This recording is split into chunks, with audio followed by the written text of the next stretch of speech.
ആറന്മുളയിലേക്ക് അരുൺ കൊടുങ്ങൂരിലേക്കും ഉമേഷിലേക്കും. ഉമേഷ് വള്ളക്കാരും കരക്കാരും ഒപ്പം ഉണ്ടെന്നറിയാം. അരുൺ കൊടുങ്ങൂർ, ഉമേഷ് ഒരു കരയുടെയോ ഒരു ദേശത്തിൻ്റെയോ ഒരു വള്ളത്തിൻ്റെയോ പക്ഷം പിടിക്കാതെ പ്രത്യേകം ശ്രദ്ധിക്കണം. കഴിഞ്ഞ ദിവസങ്ങളിൽ വള്ളത്തിൻ്റെ അമരത്ത് ഞാൻ ഉമേഷിനെ കണ്ടു. എന്തായാലും അങ്ങോട്ടേക്ക് ഇവിടെ നിന്നൊന്നും പറയാനില്ല. ആവേശം, അവിടുത്തെ ഓളപ്പരപ്പിലെ എല്ലാ വികാരവും വിചാരവും ഇങ്ങോട്ടേക്ക് പോരട്ടെ. ഉമേഷ്,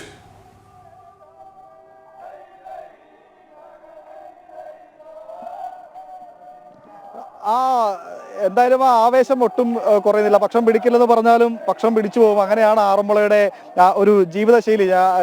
കുറച്ചുകൂടെ പേഴ്സണലായി പറഞ്ഞാൽ ഞങ്ങളൊക്കെ ആറന്മുളക്കാർക്ക് ഓണവും പൂരവും ഒക്കെ ഈ ആറന്മുളയുമായി അല്ലെങ്കിൽ വള്ളസദ്യയുമായി ഒക്കെ ബന്ധപ്പെട്ടാണ്, പള്ളിയോടങ്ങളുമായി ഒക്കെ ബന്ധപ്പെട്ടാണ്, അതിൻ്റെ ആവേശത്തിലാണ്, അല്ലെങ്കിൽ അതുമായി ബന്ധപ്പെട്ട് ചിട്ടപ്പെടുത്തിയ രീതിയിലാണ് ഇവിടുത്തെ ജീവിതശൈലിയൊക്കെ മുന്നോട്ട് പോകുന്നത്. കാരണം പമ്പാ നദിയുടെ തീരത്തുള്ള 52 പള്ളിയോടക്കരകൾ, ഈ 52 പള്ളിയോടക്കരകൾ എന്ന് പറയുമ്പോൾ അങ്ങനെ ചെറുതല്ല. പത്തനംതിട്ട, ആലപ്പുഴ ജില്ലകളിലായിട്ട് അങ്ങനെ വ്യാപിച്ചു കിടക്കുന്ന വലിയൊരു മേഖലയാണ്. 52 പള്ളിയോടക്കരകളും കാത്തിരിക്കുന്നത്, ഒരു വർഷം മുഴുവൻ കാത്തിരിക്കുന്നത് ഈ ഒരു സുദിനത്തിന് വേണ്ടിയാണ്. നേരത്തെ ആറന്മുള ക്ഷേത്രത്തിന്റെ പ്രതിഷ്ഠ ൊക്കെ ബന്ധപ്പെട്ടാണ് ഈ ചടങ്ങുകൾ രൂപപ്പെട്ടത്. എന്നാൽ ഇത്തവണ ഒരു പ്രത്യേകതയുണ്ട്. ആറന്മുള ഉത്രട്ടാതി നേരത്തെ കഴിഞ്ഞിരുന്നു. പ്രതിഷ്ഠാദിനം നേരത്തെ പൂർത്തിയായിരുന്നു. ചിങ്ങമാസത്തിലെ ഉത്രട്ടാതി അത് കഴിഞ്ഞിരുന്നു. അന്ന് പ്രതീകാത്മകമായ ചില ചടങ്ങുകളൊക്കെ, ജലഘോഷയാത്ര ചില ചടങ്ങുകളൊക്കെ നടത്തിയിരുന്നു. ഇന്നിപ്പോഴാണ് വിശദമായ, അല്ലെങ്കിൽ കരക്കാർ കഴിഞ്ഞ ഒരു വർഷക്കാലമായി കാത്തിരുന്ന ആ ചടങ്ങുകളിലേക്ക്, ആഘോഷങ്ങളിലേക്ക് കടക്കുന്നത്. കഴിഞ്ഞ കുറേ ദിവസങ്ങളായി പമ്പ നദിയിൽ ചിലയിടങ്ങളിലൊക്കെ ചെറിയ ചില ഈ കടകപൂരങ്ങൾ, ചെറുപൂരങ്ങൾ എന്നൊക്കെ പറയുന്ന പോലെ ചെറിയ ചില ജലമേളകളൊക്കെ ഉണ്ടായിരുന്നാൽ അതൊക്കെ പൂർത്തിയാക്കി പള്ളിയോടങ്ങൾ പലതും ഇന്നലെ വൈകുന്നേരത്തോടുകൂടി കരയിലേക്ക് കരക്കാർ കയറ്റി വെച്ചു. ഇന്നിപ്പോൾ നമുക്ക് പിന്നിലും കാണാം അവരങ്ങനെ ാണ് വെള്ളത്തിൽ ചീറിപ്പാഞ്ഞു പോകാനുള്ള ഒരുക്കങ്ങളൊക്കെ പൂർത്തിയാക്കി അങ്ങനെ കാത്തിരിക്കുകയാണ് കരക്കാർ. ഇപ്പോൾ ഓരോ കരക്കാരായി ആറന്മുള ക്ഷേത്രത്തിലേക്ക് വന്നുകൊണ്ടിരിക്കുകയാണ്. അവർ വന്ന് ആറന്മുളയപ്പനെ കണ്ടു തൊഴുത് ഈ പള്ളിയോടത്തിൽ ചാർത്താനുള്ള മാലയുണ്ട്. ആ മാല ആറന്മുള ക്ഷേത്രത്തിൽ നിന്ന് പൂജിച്ചു വാങ്ങണമെന്നാണ് ഓരോ കരക്കാരുടെയും വിശ്വാസം. അങ്ങനെ അതൊക്കെ വാങ്ങി ഇപ്പോൾ കരക്കാർ അങ്ങനെ മടങ്ങി പോവുകയാണ്. നമുക്ക് ചില പള്ളിയോട കരക്കാരൊക്കെ നമ്മോടൊപ്പം ചേരും. അല്പസമയത്തിനകം തന്നെ അവർ ഇവിടെ എത്തിയിരുന്നു. നമ്മുടെ മറ്റ് എല്ലാ ദൃശ്യമാധ്യമങ്ങളും അങ്ങനെ ലൈവ് നൽകുന്നുണ്ട്. മറ്റ് ചില ചാനലുകളിലേക്കൊക്കെ അവർ പോയിട്ടുണ്ട്. ഇപ്പോൾ വളരെ വേഗം അവരെ കൂടെ നമുക്ക് നമ്മുടെ ഈ ഭാഗമായി എത്രത്തോളം ആവേശത്തിലാണ് കരക്കാർ എന്ന് മനസ്സിലാക്കാൻ തരത്തിലേക്ക് മാറ്റാൻ സാധിക്കും. നേരത്തെ നമ്മൾ കഴിഞ്ഞ ലൈവിൽ പറഞ്ഞ പോലെ ആറന്മുളയെ വ്യത്യസ്തമാക്കുന്നത് ആറന്മുള ശൈലി എന്ന് തന്നെയാണ്. ആറന്മുള പള്ളിയോടങ്ങളെ, ആറന്മുള ജലമേളയൊക്കെ വ്യത്യസ്തമാക്കുന്നത്. നെഹ്റു ട്രോഫിയിലൊക്കെ വീറും വാശിയും വേഗതയും ഒരു കായിക ഇനമായി മാറുമെങ്കിൽ ഇവിടെ അത് എല്ലാം ഭഗവാനുള്ള സമർപ്പണമായി, ഒരു ആധ്യാത്മികയും ഭക്തിയും ഒക്കെ ഒരു നാടിന് മുഴുവൻ വികാരമാണ്. അതിങ്ങനെ ഭക്തിയാണ് ഇതിനൊക്കെ അടിസ്ഥാനപ്പെടുത്തിയത്. അതുകൊണ്ട് തന്നെ അവിടെ വേഗതയ്ക്കൊക്കെ ഒരു പരിധിവരെ മാത്രമേ സ്ഥാനമുള്ളൂ. നമ്മോടൊപ്പം പള്ളിയോട കരക്കാർ കൂടി ചേരുന്നുണ്ട്. അതിന്റെ ഒരു ചെറിയ താമസമുണ്ട്. ഇങ്ങോട്ട് നിന്നോളൂ.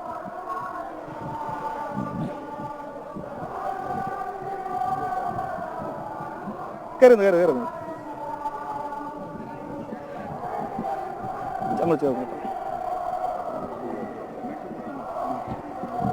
അപ്പോൾ നേരത്തെ നമ്മൾ പറഞ്ഞ പോലെ പള്ളിയോട കരകൾ ഇതെൻ്റെ സ്വന്തം കരയാണ്. നേരത്തെ ഭക്ഷണം പിടിക്കണമെന്നൊക്കെ പറഞ്ഞാൽ പോലും ഭക്ഷണം പിടിച്ചു. ഇതെൻ്റെ സ്വന്തം നാട്ടുകാരാണ്, ഇടപ്പൂരാണ്. ഇവരാണ് നമ്മളോടൊപ്പം ഇന്ന് പള്ളിയോടത്തിൻ്റെ വിശേഷങ്ങളും വഞ്ചിപ്പാട്ടും ഒക്കെ പങ്കുവെക്കാനായി എത്തിയിരിക്കുന്നത്. ആരാണ് ആദ്യം ഒന്ന് സംസാരിച്ച് തുടങ്ങുന്നത്? ഞങ്ങൾ ആറന്മുള പള്ളിയോട കരകളിൽ ഇടപ്പാവൂർ എന്ന കരയാണ് പ്രതിനിധീകരിക്കുന്നത്. ഇടപ്പാവൂർ കരയ്ക്ക് ആറന്മുള ഉത്രട്ടാതി ജലമേളയുടെ ചരിത്രത്തിൽ വളരെ സ്ഥാനമുള്ള ഒരു കരയാണ്. ഇന്നത്തെ രീതിയിൽ നടക്കുന്ന ഈ ആറന്മുള ഉത്രട്ടാതി ജലമേള ആരംഭിച്ചത്, മത്സരം ഏർപ്പെടുത്തിയത് 1970 പറയപ്പെടുന്നത്. ആ വർഷം തന്നെ 1ാം സമ്മാനം നേടാൻ കഴിഞ്ഞ ഒരു പള്ളിയോടമാണ് ഈ എടപ്പാവൂർ പള്ളിയോടം. അതാ ഈ ആറന്മുള ഉത്രട്ടാതിയുടെ ചരിത്രത്തിലെ ഭാഗമാണ്. കൂടാതെ തന്നെ ഈ 1970 ഞങ്ങളുടെ എടപ്പാവൂർ പള്ളിയോടത്തിൽ ഉപയോഗിച്ചിരുന്ന ഒരു വസ്ത്രധാരണം, വേഷവിധാനം, ഈ കാണുന്ന മുണ്ടും തോർത്തുമെന്ന ഈ വേഷവിധാനം ഈ എടപ്പാവൂർ കരയുടെ ആദ്യമായി ജയിച്ച വർഷമുള്ള ഒരു വേഷവിധാനമാണ്. ആ വേഷവിധാനം പിന്നീട് ആറന്മുള ഉത്രട്ടാതി ജലമേളയുടെ, ആറന്മുള പള്ളിയോടങ്ങളുടെയും വേഷമായി മാറുകയാണ് ചെയ്തിട്ടുള്ളത്. കൂടാതെ ഞങ്ങളെ സംബന്ധിച്ചോളം ഈ എടപ്പാവൂർ പള്ളിയോടം ഇതുവരെ ഈ ആറന്മുള ജലമേളയിൽ ഏറ്റവും കൂടുതൽ പ്രാവശ്യം ഫൈനലിൽ വന്നിട്ടുള്ള ഒരു പള്ളിയോടമാണ് എടപ്പാവൂർ പള്ളിയോടം. നിരവധി തവണ ഞങ്ങൾക്ക് 1ാം സമ്മാനവും 2ാം സമ്മാനവും 3ാം സമ്മാനവും കിട്ടിയിട്ടുണ്ട്. കൂടാതെ ഏറ്റവും കൂടുതൽ ഇത് മുമ്പത്തെ വർഷം നമുക്ക് 1ാം സമ്മാനമായിരുന്നു. കഴിഞ്ഞ വർഷം ഞങ്ങൾക്ക് 2ാം സമ്മാനമായിരുന്നു. എടപ്പാവൂർ കരയിൽ 2 പള്ളിയോടമാണ് ഉള്ളത്. എ ബാച്ചിലും ബി ബാച്ചിലും പള്ളിയോടമുണ്ട്. കഴിഞ്ഞ വർഷം ഈ എ ബാച്ചിലും ബി ബാച്ചിലും 2ാം സമ്മാനം എടപ്പാവൂർ കരയ്ക്കായിരുന്നു. അതാണ് എടപ്പാവൂർ കരകൾ. അതെ, ഇത്രയും ചരിത്രവും പാരമ്പര്യവും അവകാശപ്പെടുന്ന ഒരു കരയാണ് എടപ്പാവൂർ പള്ളിയോടത്തിന്റെ കര, എടപ്പാവൂർ എന്ന കര. നമുക്ക് ഇനി കുറച്ച് വള്ളപ്പാട്ടിലേക്ക് കൂടി പോകാമെന്ന് തോന്നുന്നു. തുടങ്ങി വെച്ചാൽ അവിടെ വല്ല ഓടി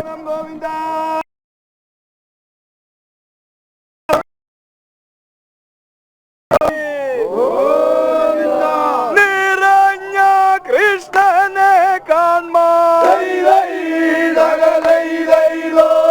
നിറഞ്ഞ കൃഷ്ണനെ കാൺമാൻ, നിറഞ്ഞ കൃഷ്ണനെ കാൺമാൻ പുലർകാലെ പുറപ്പെടാം, നിറഞ്ഞ കൃഷ്ണനെ കാൺമാൻ പുലർകാലെ പുറപ്പെടാം, നിറഞ്ഞ കൃഷ്ണനെ കാൺമാൻ പുലർകാലെ പുറപ്പെടാം. തൈലൈ തകതോ തൈലകതോ ധീരദിത്തൈ ദിത്തോലികിതോ അറിഞ്ഞു വല്ലതും കൂടെ, അറിഞ്ഞു വല്ലതും കൂടെ, അറിഞ്ഞു വല്ലതും കൂടെ നന്നായേക്കണേ, അറിഞ്ഞു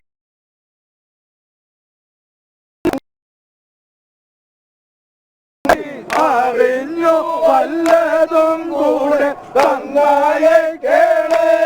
ഓ ധൈലൈ തകത തൈലകതോ ധീരദിത്തൈ ദിത്തോലികിതോ ത്രിഭുവനം അടക്കിവാ, ത്രിഭുവനം അടക്കിവാ, ത്രിഭുവനം അടക്കി വാണിരുന്നരുളുന്ന മഹാ, ത്രിഭുവനം അടക്കി വാണിരുന്നരുളുന്ന മഹാ, ത്രിഭുവനം അടക്കി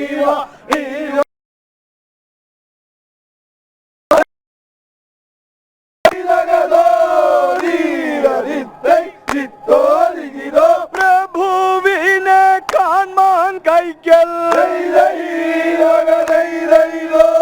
പ്രഭുവിനെ കാൺമാൻ കൈക്കൽ,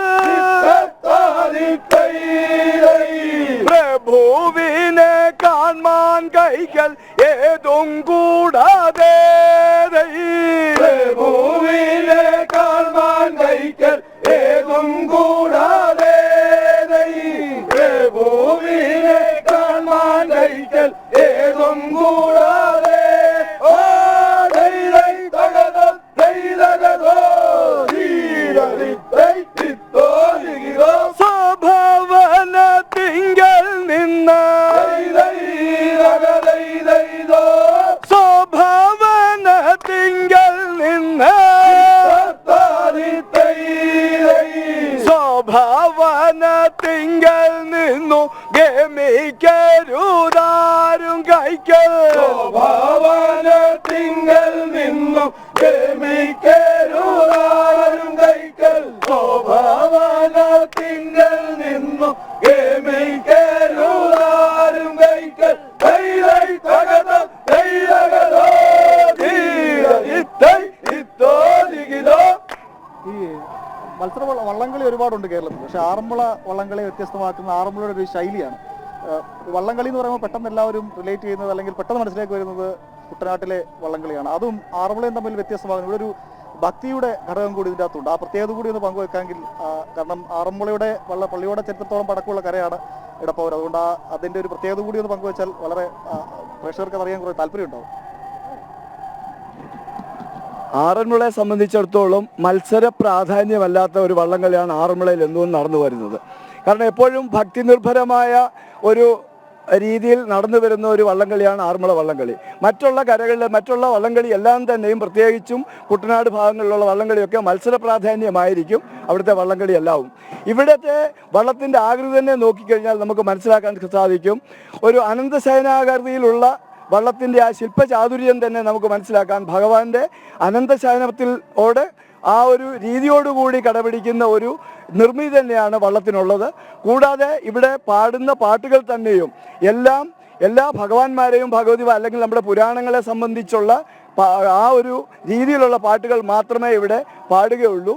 എല്ലാം ഭഗവാനെ പ്രകീർത്തിച്ചുകൊണ്ടുള്ള പാട്ടുകളായിരിക്കും, അല്ലെങ്കിൽ ഭഗവതിയെ പ്രകീർത്തിച്ചുകൊണ്ടായിരിക്കും. ഇല്ലെങ്കിൽ എല്ലാ നമ്മളുടെ പുരാണ സംബന്ധമായ ആ കഥകളെ പ്രകീർത്തിച്ചുകൊണ്ടുള്ള പാട്ടുകൾ മാത്രമായിരിക്കും ഇവിടെ നമ്മൾ സാധാരണയായി ഇവിടെ ആറന്മുളയെ സംബന്ധിച്ചോളം ചെയ്യുന്ന എല്ലാം തന്നെ. അപ്പോൾ അത് മാത്രമല്ല, എല്ലാ രീതിയിലും എല്ലാവർക്കും നമുക്ക് ദൃഷ്ടാന്തമായി കാണാൻ പറ്റുന്നതാണ് ആ ഒരു ഭക്തി നിർഭരമായുള്ള തുഴഞ്ഞു വരവ്. ഇവിടുത്തെ ആ ഒരു ഘോഷയാത്രയും കാര്യങ്ങളും ഒക്കെ ഭഗവാന്റെ വെച്ചുപാട്ട് പാടിപ്പോവുക, അല്ലെങ്കിൽ ഭഗവാനെ പ്രകീർത്തിക്കുന്ന പാട്ടുകൾ പാടി തന്നെയാണ് പോയിക്കൊണ്ടേയിരിക്കുന്നത്. ആ ഒരു രീതിയിലാണ് ആറന്മുള വള്ളംകളി നടന്നുകൊണ്ടിരിക്കുന്നത്. പാടിയ വള്ളപ്പാട്ടല്ലാതെ മത്സരം ആകുമ്പോഴേക്ക് അതൊന്ന് മുറുകും, ആ വെച്ചുപാട്ട് പാടും, അതുകൊണ്ടൊന്ന് പാടിയ ആവേശമാകും. ആയിക്കോട്ടെ. ഗോവിന്ദ തിരുനാമ സങ്കീർത്തനം. ഗോവിന്ദ ഹരി ഗോവിന്ദ ഹരി ഗോവിന്ദ ഹരി ഗോവിന്ദ. അൻപോടു മീനായി അൻപോടു മീനായി വേദങ്ങൾ വീണ്ടൊരു അൻപോടു മീനായി വേദങ്ങൾ വീണ്ടൊരു അൻപോടു മീനായി വേദങ്ങൾ വീണ്ടൊരു അയ്യയ്യ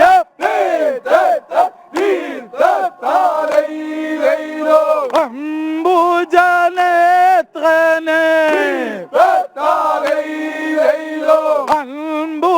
അംബുജനേത്രനെ കൈതൊഴുതിടുന്നേ അംബുജനേത്രനെ കൈതൊഴുതിടുന്നേ അംബുജനേത്രനെ കൈതൊഴുതിടുന്നേ അയ്യയ്യ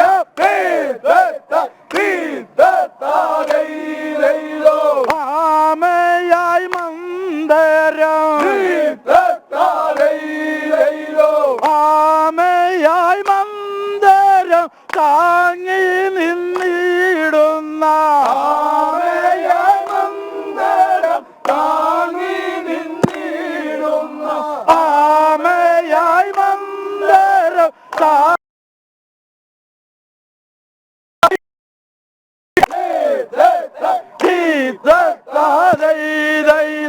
താമര കണ്ണന് താമര കണ്ണന് കൈതൊഴുതി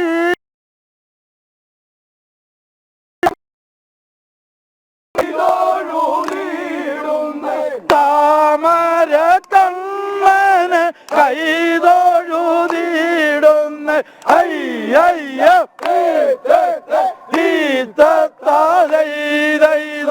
ഈക്ഷിതിയെ പണ്ട് ഈക്ഷിതിയെ പണ്ടു പന്നിയായി വീണ്ടൊരു പണ്ടു പന്നിയായി വീണ്ടൊരു ഈക്ഷിതിയെ പണ്ടു പന്നിയായി വീണ്ടൊരു അയ്യയ്യ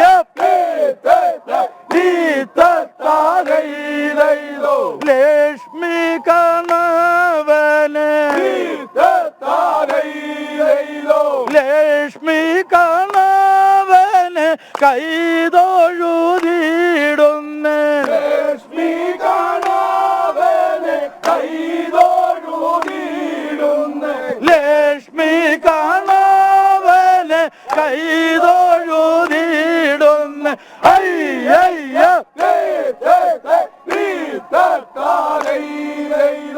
ഗോവിന്ദ തിരുനാമ സങ്കീർത്തനം. ഗോവിന്ദ ഹരി ഗോവിന്ദ ഗോവിന്ദ ഗോവിന്ദ പാട്ട് പലതുണ്ട്. ആറന്മുളയെ സംബന്ധിച്ച് ആറന്മുള എന്ന് പറയുമ്പോൾ ആദ്യം എല്ലാവരും പറയുന്നത് വള്ളസദ്യയാണ്. എല്ലാവർക്കും അറിയാം, എല്ലാവരെയും ആറന്മുളക്കാരെന്ന് പറയുമ്പോൾ ആദ്യം ചോദിക്കുന്നത്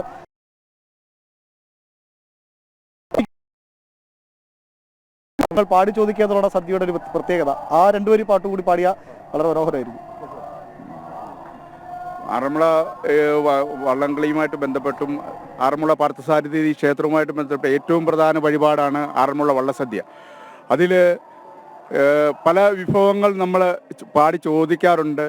അതിൽ നമ്മൾ അവിയൽ ചോദിക്കുന്നു, ചോറ് ചോദിക്കുന്നു, അങ്ങനെ പല. അതിൽ ഏറ്റവും പ്രധാനപ്പെട്ടതാണ് നമ്മൾ ചോദിക്കുന്നത് പിന്നെ അവിയലിലും മറ്റ് സാമ്പാർ മറ്റ് കാര്യങ്ങളൊക്കെയാണ് ചോദിക്കുന്നത്. അവിയൽ ചോദിക്കുന്ന വിഭവം ചോദിക്കുന്നത് ഞാനിപ്പോൾ ഒന്ന് പാടി കേൾപ്പിക്കാം. അവിയൽ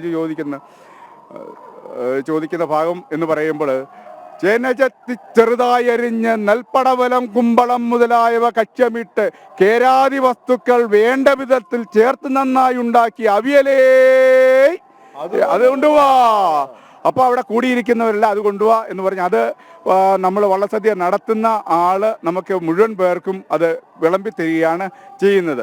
അങ്ങനെ പല അടപ്രഥമൻ ചോദിക്കുന്നുണ്ട്. അടപ്രഥമൻ ചോദിക്കുന്നത് പണ്ട് ചൊല്ലാർന്ന വീരര് നല്ലൊരടച്ചുചിതമായി ചേർത്ത് നന്നായി വെല്ലുന്ന മറ്റു വിഭവങ്ങളെ ഒന്നും മട്ടാർന്ന ഒരു അടപ്രഥമനേ കൊണ്ടുവാ.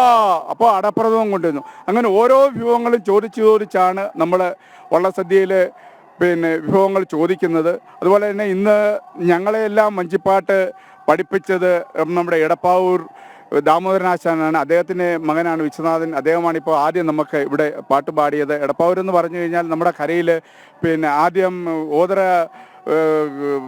കിട്ടനായർ അദ്ദേഹമാണ് നമ്മുടെ ദാമോദരനാശാനെ പഠിപ്പിച്ചത്. ദാമോദരനാശാൻ എന്നാൽ 52 കരയുടേതും അദ്ദേഹമായിരുന്നു ഗുരുവായിട്ട് നിന്ന. അദ്ദേഹം ഇപ്പം നമ്മുടെ കൂടെ ഇല്ല എങ്കിൽ ഉണ്ട്. തീർച്ചയായിട്ടും അദ്ദേഹം രചിച്ച 16ഓളം പാട്ടുകൾ നിലവിലുണ്ട്.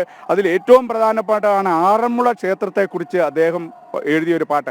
അതാണ് നിലവിലിപ്പോൾ കുട്ടനാട്ടിലാണെങ്കിൽ പോലും ആറന്മുള ശൈലിയിലാണെങ്കിൽ പോലും അതാണ് മത്സരത്തിന് വേണ്ടിയിട്ട് ഇപ്പോൾ പല സ്കൂളുകളും യുവജനോത്സവങ്ങളിലെല്ലാം തന്നെ ആ പാട്ടാണ് ഇപ്പോൾ ഉപയോഗിച്ചുകൊണ്ടിരിക്കുന്നത്. ഇപ്പോൾ തന്നെ കഴിഞ്ഞ ദിവസം തന്നെ ഒരു മത്സരത്തിന് ആ പാട്ടാണ് എടുത്ത് പാടേണ്ടതായിട്ട് അവർ ചോദിച്ചിരുന്നത്. അങ്ങനെ അദ്ദേഹത്തിൻ്റെ പാട്ട് ഇപ്പോൾ ഏറ്റവും പ്രശസ്തിയാർജിച്ച് വന്നുകൊണ്ടിരിക്കുകയാണ്. മുൻകാലങ്ങളിൽ ഇറങ്ങിയ പാട്ടിനേക്കാളൊക്കെ വിഭിന്നമായിട്ടാണ് ആറന്മുള ക്ഷേത്രത്തെക്കുറിച്ച് അദ്ദേഹത്തിൻ്റെ മകനാണ് വിശ്വനാഥൻ. അദ്ദേഹം വേണം അതിനെക്കുറിച്ച് 2 വാക്കുകൂടെ സംസാരിക്കും. ഞാൻ കഴിഞ്ഞ പ്രാവശ്യം ഒരു പ്രാവശ്യം പറഞ്ഞിരുന്നു, വളരെയേറെ വഞ്ചിപ്പാട്ടുകൾ അച്ഛൻ എഴുതുകയുണ്ടായി. കൂടാതെ എടപ്പാവൂർ ഭഗവതിയെക്കുറിച്ചും ഒട്ടേറെ കീർത്തനങ്ങൾ അദ്ദേഹം രചിക്കുകയുണ്ടായി. ഞാൻ അന്നും പറഞ്ഞിരുന്നു, അദ്ദേഹത്തിൻ്റെ മകനായിട്ട് ജനിക്കാൻ പറ്റിയത് ഒരു മഹാഭാഗ്യമായി കരുതുന്ന ഒരു വ്യക്തിയാണ് ഞാൻ. തീർച്ചയായിട്ടും ഇതെല്ലാം ഒരു നിമിത്തം മാത്രമായിരിക്കും. അദ്ദേഹത്തിൻ്റെ പാതാരബന്ധങ്ങളിൽ എപ്പോഴും 1 കോടി അശ്രുകഷ്മൽ പതിപ്പിക്കുക മാത്രമേ, ആ പൂജകൾ മാത്രം അർപ്പിക്കാൻ മാത്രമേ ഞങ്ങൾക്ക് എല്ലാവർക്കും സാധിക്കുകയുള്ളൂ. അദ്ദേഹത്തിൻ്റെ ശിക്ഷഗണങ്ങളിൽപ്പെട്ട ആൾക്കാരാണ് ഈ നിൽക്കുന്ന എല്ലാവരും തന്നെ. എല്ലാ ജീവിതം തന്നെ ഭഗവത് കാരുണ്യത്തിന് വേണ്ടിയും ഭഗവത് ഭക്തിക്ക് വേണ്ടിയും ഭാഗവത കാര്യങ്ങൾക്ക് വേണ്ടിയും നീക്കിവെച്ച ഒരു വ്യക്തിയായിരുന്നു അദ്ദേഹം. അത് മാത്രമേ എനിക്ക് കൂടുതലായിട്ട് പള്ളിയോടം അതിൽ 2 വരി എഴുതിയിരിക്കുന്നതാണ്. ദേവഗംഗയാകും പമ്പ, ദേവഗംഗയാകും പമ്പ,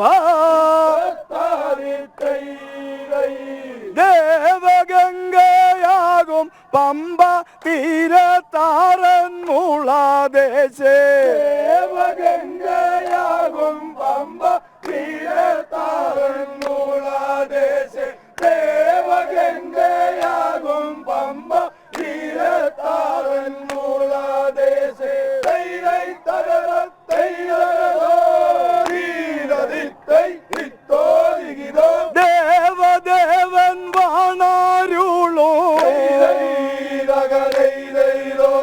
ദേവദേവൻ വാണാരുളോ,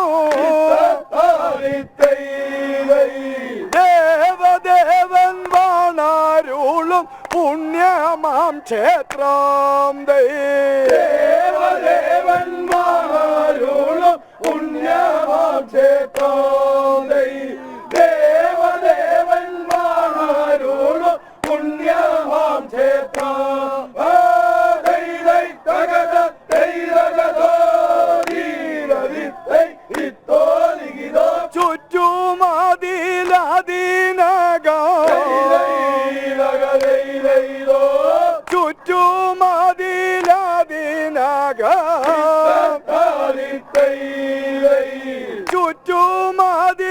ചുറ്റുമതിലതിനകം ഏറ്റവും വിശാലമാർന്ന ചുറ്റുമതിലതിനകം ഏറ്റവും വിശാലമായ ചുറ്റുമതിലതിനകം ഏറ്റവും വിശാലമാർന്ന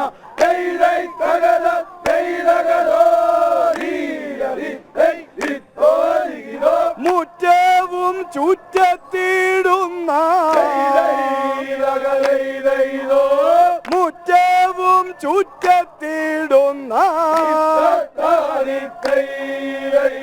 മുറ്റവും ചുറ്റത്തിടുന്ന ശ്രീബലി പാതാതൈ മുറ്റവും ചുറ്റത്തിടുന്ന ശ്രീബലി പാതാതൈ മുറ്റവും ചുറ്റത്തിടുന്ന ശ്രീബലി പാതാ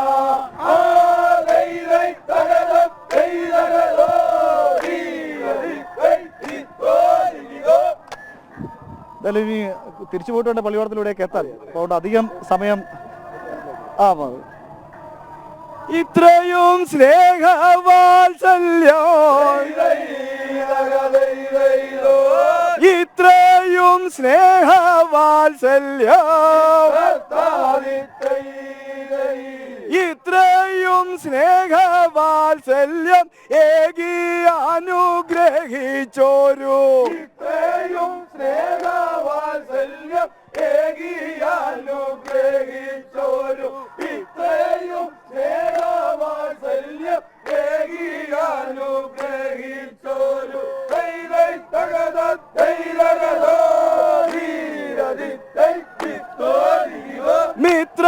മിത്രഭവന്മാരെ വിട്ട് മിത്രഭവന്മാരെ വിട്ട് മിത്രഭവന്മാരെ വിട്ട് പോവതി നിന്നതൈ മിത്രഭവന്മാരെ വിട്ട് പോവതി നിന്നതൈ മിത്രഭവന്മാരെ വിട്ട് പോവതി നിന്ന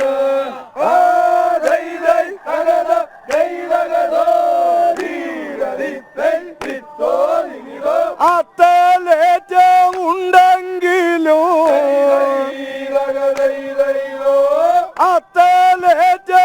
അത്തലേറ്റമുണ്ടെങ്കിലും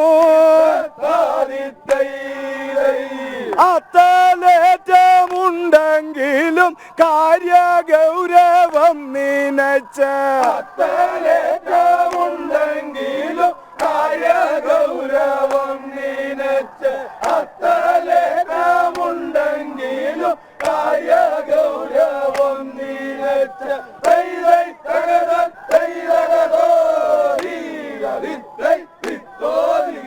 യാത്ര ചോദിക്കുന്നു ഞാന് യാത്ര ചോദിക്കുന്നു ഞാന് യാത്ര ചോദിക്കുന്നു ഞാൻ അനുവദിക്കാതെ യാത്ര ചോദിക്കുന്നു ഞാൻ അനുവദിക്കാതെ യാത്ര ചോദിക്കുന്നു ഞാൻ അനുവദിക്കാതെ